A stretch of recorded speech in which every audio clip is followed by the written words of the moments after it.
రాష్ట్ర వ్యాప్తంగా పల్నాడు జిల్లా పేరే ఇప్పుడు మారుమోగిపోతుంది. పల్నాడు జిల్లాలో ఎన్నికల సమయంలో అలాగనే ఎన్నికల తర్వాత జరుగుతున్నటువంటి ఘటనలు ఉద్రిక్త పరిస్థితులకు దారితీస్తున్నాయి. దీంతో పోలీసులు కూడా ఈ ప్రాంతానికి అదనపు పోలీసు బలగాల్ని రప్పించడంతో పాటు 144 సెక్షన్ అమలు చేస్తున్నారు. అలాగనే మాచర్ల, గురజాల, నరసరావుపేట ఈ 3 నియోజకవర్గాల్లో ఉద్రిక్త పరిస్థితులు, వైసీపీ, టీడీపీ వర్గీయుల మధ్య దాడుల నేపథ్యంలో కీలక నేతలందరినీ హౌస్ అరెస్ట్ చేయడం జరిగింది. ప్రధానంగా మాచర్లలో ఎమ్మెల్యే పిన్నెల్లి రామకృష్ణారెడ్డిని కూడా హౌస్ అరెస్ట్ చేశారు. ప్రస్తుతం మనతో పాటు ఉన్నారు. సార్ చెప్పండి, మాచర్ల నియోజకవర్గం ఈరోజు రాష్ట్రంలోనే అందరి నోట్లో కూడా మాచర్ల నియోజకవర్గం అనే మాట వినిపిస్తుంది. అసలు మాచర్లో ఇలాంటి ఉద్రిక్త పరిస్థితులకు దారితీసిన కారణం ఏంటి? ప్రధానంగా దీనికి ప్రధాన కారణం టీడీపీ ఎంపీ అభ్యర్థిగా పోటీ చేసిన కృష్ణదేవరాయలు గారు. ఆయన కమ్మ సామాజిక వర్గానికి సంబంధించిన వ్యక్తి.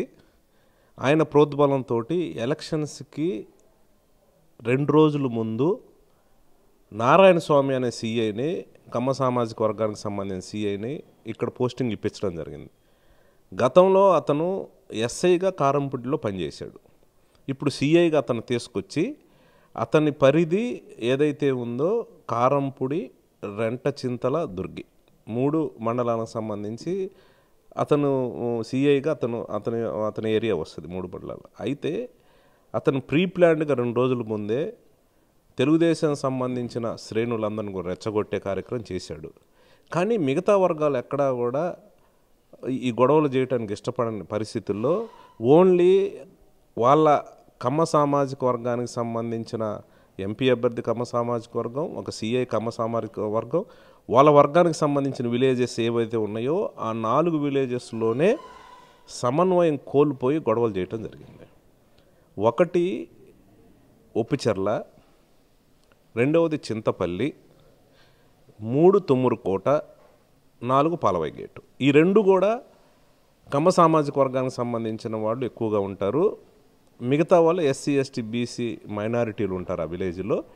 వాళ్ళు 12 గంటల దాకా ఓటింగ్ చేస్తూ ఉంటే టోటల్ కూడా బాగా కాన్షియన్స్ అన్ని విలేజ్ల్లో కూడా బ్రహ్మాండంగా పోలింగ్ అవుతున్న పరిస్థితుల్లో వాడు సమన్వయం కోల్పోయి మనకు ఓట్లు పడట్లేదు, ఏదో రకంగా గొడవలు చేయాలని నియోజకవర్గం మొత్తం కూడా ఈ 4 గ్రామాల్లోనే బరి తెగించేసి అక్కడున్న ఎస్సీ, ఎస్టీ, బీసీ మైనారిటీలు ఎవరైతే ఏజెంట్లుగా ఉన్నారో లాగేసేసి రిగ్గింగ్ చేసే ప్రయత్నం చేశారు. అడ్డొచ్చిన వాళ్ళు ఇష్టం వచ్చినట్టు కొట్టడం చేసే కార్యక్రమం చేస్తారు. ఇక్కడ ప్రధానంగా మనం ఆలోచన చేయాల్సిన పరిస్థితి ఏముందనంటే ఎంపీకి ఒత్తాసుగా ఎంపీ చెప్పినట్టు చేయటానికి, ఎవరు కృష్ణదేవరాయలు చెప్పినట్టు చేయటానికి ఒక సీఐని ఒక ఏజెంట్గా పెట్టుకున్నారు ఇక్కడ. అలాగే ఎస్పీ కూడా మా ఎస్పీ ఎవరైనా సరే హెడ్ క్వార్టర్లో, నరసరావుపేట హెడ్ క్వార్టర్లో ఉండి 7 సెగ్మెంట్లు ఏవైతే ఉన్నాయో ఎక్కడెక్కడ పోలింగ్ ఎలా జరుగుతుంది, అయితే గొడవలు ఏం జరుగుతున్నాయి అనే దాని మీద మానిటర్ చేసుకుంటారు. కానీ ఒక ఎస్పీ ఖచ్చితంగా మాచర్లోనే ఉండి ఇక్కడే పక్క గ్రామంలో గొడవ జరుగుతూ ఉంటే పక్క గ్రామంలో ఉండి కూడా ఏమి కంట్రోల్ చేయలేని పరిస్థితి. అంటే దాన్ని ఏ రకంగా అర్థం చేసుకోవాలి? ఒక నియోజకవర్గంలో ఎస్పీ ఉన్న తర్వాత కూడా గొడవలు జరిగినాయంటే అది కూడా గొడవలు జరిగిన ఈ 4 గ్రామాలు, ఈ 4 గ్రామాల్లో కూడా కమ్మ సామాజిక వర్గానికి సంబంధించిన వాళ్ళే గొడవలు చేశారు, వాళ్ళే ప్రేరేపించారు, వాళ్ళే రిగ్గింగ్లు చేసే కార్యక్రమం వాళ్ళే చేశారు. కానీ నియోజకవర్గంలో ఏ గ్రామంలో ఎక్కడా కూడా ప్రశాంతంగా జరిగిన పరిస్థితి, ఎక్కడా కూడా గొడవలు జరగలేదు. ఇది ఏ రకంగా చూడాల్సిన పరిస్థితితో ప్రజలు ఆలోచన చేయమని కోరుతూ ఉన్నారు. అంటే ప్రధానంగా మీరు చెప్పేది పోలీసులు టీడీపీ నేతలకు సపోర్ట్ చేశారు, గొడవలు జరుగుతుంటే స్పందించలేదని మీరు అంటారా? ఖచ్చితంగా స్పందించటం కాదు, అసలు వాళ్ళు దగ్గరుండి ప్రేరేపించేసి రిగ్గింగ్ చేయడానికి వాళ్ళే కారణం. పాలవాయి గేటులో 2 పోలింగ్ స్టేషన్లు ఉంటే 2 పోలింగ్ స్టేషన్లకు ఒక కానిస్టేబుల్ పెట్టారు. తుమ్మూరుకోటలో 5 పోలింగ్ స్టేషన్స్ ఉంటే ఒక కానిస్టేబుల్ హోంగార్డ్ని పెట్టారు. వెల్దుర్తిలో వాళ్ళకు సంబంధించిన ఏదైతే బ్రహ్మారెడ్డి వాళ్ళ సొంత విలేజ్ ఉందో అక్కడ 2 కానిస్టేబుల్ని పెట్టారు. మా స్వగ్రామం ఏదైతే ఉందో కళ్ళకుంటలో అక్కడ 4 పోలింగ్ స్టేషన్లు ఉంటే 10 మంది సిఆర్పిఎఫ్ స్పెషల్ ఫోర్స్ని పెట్టారు. స్పెషల్గా ఒక ట్రైనింగ్ డిఎస్పీని పెట్టారు అక్కడే. మా పక్క గ్రామం కేపీగూడెంలో ఒక డిఎస్పీని పెట్టారు. అనంటే ప్రీ ప్లాన్డ్గా పోలీస్ డిపార్ట్మెంటు వాళ్ళకు సంబంధించిన విలేజ్లో గొడవలు ముందే ప్రీ ప్లాన్డ్గా కూడా ఒక కానిస్టేబుల్ హోంగార్డ్ని పెట్టి సెక్యూరిటీ లేకుండా చేసి వాడు దాడులు చేయడానికి వీళ్ళే ప్రేరేపించారు. ఫస్ట్ పాయింట్ అది. ఇంకొకటి ఏంటంటే ఎక్కడ గొడవలు జరిగే పరిస్థితులు ఎక్కడా కూడా నేను ఫోన్ చేసి ఎస్పీ గారికి పదే పదే ఒక గ్రామంలో పాలవాయి గేట్ గ్రామంలో నేను గంట సేపు ఉన్నాను. ఉండి సార్ ఇక్కడ ఎస్సీ ఎస్టీలు ఓట్లు వేయనివ్వట్లేదు, మీరు ఎవరైనా ఎస్ఐని పంపించండి అంటే పక్క గ్రామంలోనే ఉన్నాడు. కనీసం ఒక ఎస్ఐని కానీ ఒక సిఐని కానీ ఎవరిని కూడా పంపించే పరిస్థితి లేదు. చివరికి నా ఫోన్ తీయటం కూడా ఆప్ చేసిన పరిస్థితి. అనంటే ఈ గొడవలన్నీ ఎస్పీకి తెలిసి జరిగినాయి. సిఐ నేతృత్వం వహించాడు. ఎంపీ అభ్యర్థిగా టీడీపీ అభ్యర్థిగా పోటీ చేసిన కృష్ణదేవరాయలు ముగ్గురు కొల్యూడయ్యి ఏదో రకంగా ఇక్కడ మనం పడట్లేదు, రిగ్గింగులు చేసి గొడవలు చేసి గెలవటానికి వాళ్ళు ఇసో ప్రయత్నం చేసిన మాట 100% వాస్తవం. ఇక్కడ మా నియోజకవర్గంలో ఎస్పీ ఇక్కడే కాన్స్టిట్యున్సీలోనే ఉన్నాడు. ఒక అడిషనల్ డీజీని ఇక్కడనే పెట్టారు. ఒక ట్రైనింగు డిఎస్పీని ఒక అతను పెట్టారు. ఇంకొక ఇద్దరు డిఎస్పీలు కూడా ఇక్కడే. అంటే వైసీపీకి అనుకూలంగా ఓట్లు పడతాయని గ్రామాల్లోనేమో పూర్తి స్థాయిలో బందోబస్తులు చేసి చేయటం జరిగింది. వాళ్ళకు సంబంధించిన వాళ్ళ గ్రామాల్లో ఎక్కడ ఒక కానిస్టేబుల్ హోంగార్డ్ని పెట్టి పోలీసులే అరాచకం చేశారు. ఇది మూకుమ్మడిగా పోలీసుల అండదండలతోటి భయభ్రాంతులను ఓటర్స్ని భయభ్రాంతులు చేసి గెలవటానికి ఒక ప్రయత్నం చేశారు. అది దాంట్లో వాళ్ళు సక్సెస్ అయ్యారు. ఇప్పుడు ఏం చెప్పుకున్నా మాకు సంబంధం లేని చెప్పుకున్నా ఇవన్నీ కూడా ఆ 4 గ్రామాల్లోనే ఈ గొడవలు జరిగిన పరిస్థితి. ఈ 4 గ్రామంలోనే కొంతమేర వాళ్ళు రిగ్గింగ్ చేసుకున్నమాట వాస్తవం. అయినా ఈరోజు ఓటింగ్ సరళిని చూస్తే బ్రహ్మాండంగా 83% మాచర్లో యావరేజ్న ఓటింగ్ సరళి జరగటం జరిగింది. ఖచ్చితంగా ప్రజలందరూ కూడా మా వైపు ఉన్నారు, నియోజకవర్గంలో మా వైపు ఉన్నారు. మేము ఖచ్చితంగా మంచి మెజార్టీ గెలవబోతూ ఉన్నాం.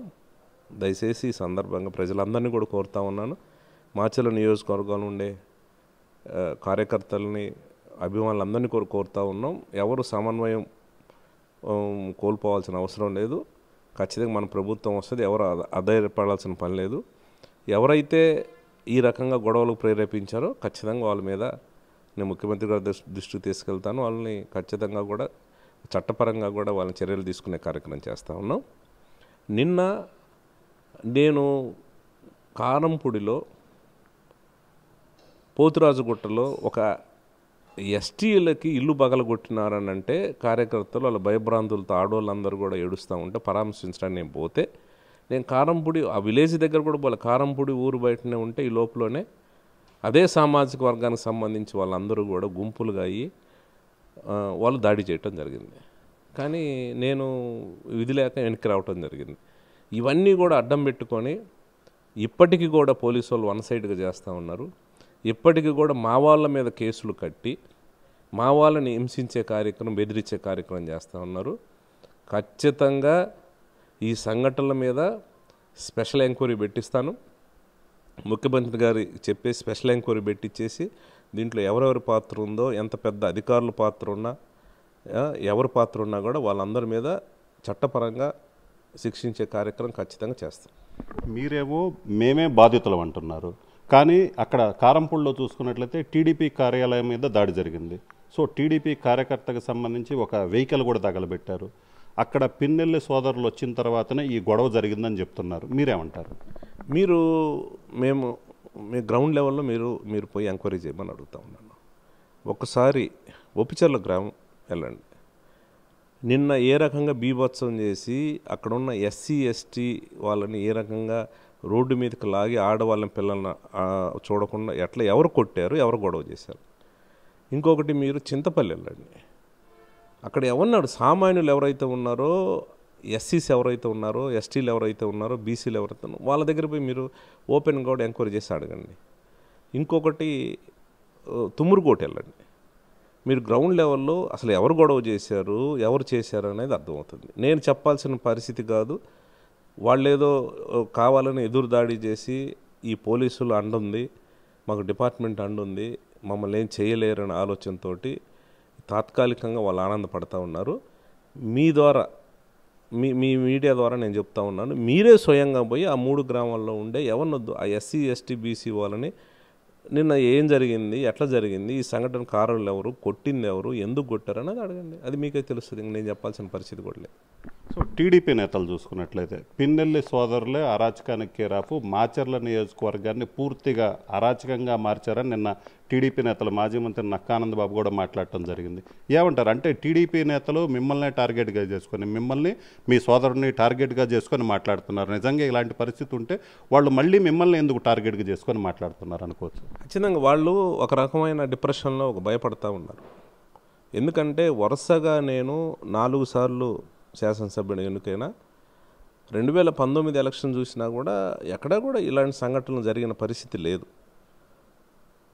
అంతకుముందు 2014లో కానీ, 2012లో కానీ, 2009లో కానీ ఎక్కడా కూడా ఇలాంటి సంఘటనలు ఇంత పెద్ద జరిగిన పరిస్థితి లేదు. అంటే వరుసగా మేము బలంగా ఏడుండి గెలుస్తూ వస్తూ ఉన్నాం కాబట్టి ఏదో రకంగా నన్ను నిలువరించాలి, ఏదో రకంగా ఆపాలి అని ప్రీ ప్లాన్డ్గా పోలీసుల డిపార్ట్మెంట్తో కొమ్మక్కై ఎలక్షన్ కోసం ముందే మేనేజ్ చేసి వాళ్ళు కావాలని ఎస్పీని కావాలని తీసుకొని వచ్చి వాళ్ళ సామాజిక వర్గానికి సంబంధించిన వ్యక్తి ఎవరైతే ఉన్నారో ఒక సిఐని కూడా 2 రోజుల ముందు ఇక్కడ పోస్టింగ్ వేయించుకొని నియోజకవర్గంలో ఎక్కడా గొడవలు జరగలేదు. ఆ 4 గ్రామాలలోనే గొడవలు చేసి కొట్టడం జరిగింది తప్పితే మిగతా ఇన్ని గ్రామాల్లో ఎక్కడా కూడా, ఇప్పుడు మాచర్ల మండలంలో ఏ గ్రామంలో కూడా గొడవలు జరిగిన పరిస్థితి లేదు. అలాగే వెల్దుర్తి మండలంలో కూడా చిన్న చిన్న చెదురుమన సంఘటనలు తప్పితే ఎక్కడా కూడా జరిగిన పరిస్థితి లేదు. దుర్గి మండలంలో కూడా చూస్తే ముటుకూరులో ఉదయం ఒక చెదురుమర చిన్న సంఘటన జరిగింది తప్పితే మండలం మొత్తం మీద ఎక్కడా కూడా జరిగిన పరిస్థితి లేదు. ఒక కారంపూడి రెంటచింతల మండలంలో 2 గ్రామాల్లో వాళ్ళే ఈవీఎంలు పగలగొట్టి వాళ్ళే ఎవరిని రాకుండా భయభ్రాంతులు చేసి వాళ్ళే వన్ సైడ్గా కూడా ఎలక్షన్ చేసుకోవడానికి కారణం. ఎందుకంటే నిన్న అనిల్ కుమార్ యాదవ్ గారు రావటం జరిగింది ఎలక్షన్ పర్యవేక్షణ చేయడానికి, చూసుకోవటానికి. అయితే అక్కడ ఏం జరిగింది, తుమ్మూరుకోడు విలేజ్లలో అక్కడ 5 పోలింగ్ స్టేషన్స్ ఉన్నాయి. 5 పోలింగ్ స్టేషన్స్ మధ్యాహ్నం 12 గంటల దాకా చూస్తే మాకు వన్ సైడ్గా ఎస్సీ ఎస్టీ బీసీలు ఓట్లు వేస్తూ ఉన్నారు. దాన్ని అడ్డం పెంచుకొని వాళ్ళు జీర్ణించుకోలేక అక్కడ 5 పోలింగ్ స్టేషన్లో ఉన్న ఈవీఎం ఏవైతే మిషన్స్ ఉన్నాయో వాళ్ళే పగలగొట్టారు. వాళ్ళే పగలగొట్టి అక్కడుండే వాళ్ళందరినీ కూడా భయభ్రాంతులు చేసి మళ్ళీ మేము కలెక్టర్ని కూడా రిక్వెస్ట్ చేయటం జరిగింది. వాళ్ళే పగలగొట్టారు, ఎవరు కూడా వచ్చే పరిస్థితి లేదు, దయచేసి రీపోలింగ్ పెట్టండి అని కూడా మేము వాళ్ళకి ఇన్ఫర్మేషన్ ఇచ్చాం, మెయిల్ కూడా చేస్తే చివరికి కలెక్టర్ కూడా వినకుండా అక్కడ ఖచ్చితంగా మళ్ళీ 1 గంట తర్వాత మళ్ళీ మేము పోలింగ్ స్టార్ట్ చేస్తున్నాం చెప్పడం జరిగింది. పోలింగ్ స్టార్ట్ చేశారు. కానీ మా ఏజెంట్లు కూడా అలౌ చేయకుండా, మా పార్టీ ఏజెంట్లు లేకుండా తుమ్మూరుకోటలో ఎలక్షన్ చేశారు. దాన్ని ఏమంటారు? ఓపిచర్లో కూడా అదే పరిస్థితి, చింతపల్లిలో కూడా అదే పరిస్థితి.